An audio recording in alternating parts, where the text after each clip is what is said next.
চলো আজকে তোমাদের সাথে একটা অন্য রকম রেসিপি শেয়ার করি। বেগুন তো অনেকেই খেতে চাও না, বাট বেগুনের একটা রেসিপি শেয়ার করি, বেগুন পোস্ত।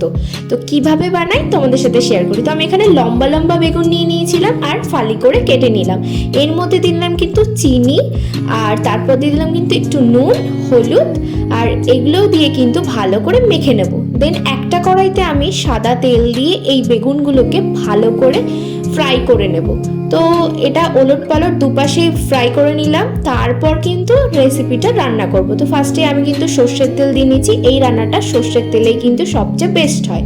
তারপরে ফোড়নে দিয়ে দিলাম কিন্তু কালো জিরে, আর এটা কিন্তু পুরো নিরামিষ। এখানে দিয়ে দিলাম আদা বাটা, আর কিন্তু দিলাম জিরের গুঁড়ো আর কাশ্মীরি লঙ্কার গুঁড়ো, আর সাথে কিন্তু একটু হলুদ গুঁড়ো। এরপর কিন্তু ভালো করে এটা কষিয়ে নিয়ে এখানে দিয়ে দিলাম কিন্তু পোস্ত বাটাটা। পোস্ত বাটা দেওয়ার পর কিন্তু আমি ভালো করে এটাকে কষিয়ে নেব, আর তারপর কিন্তু পরিমাণ মতো জল দিয়ে দেব।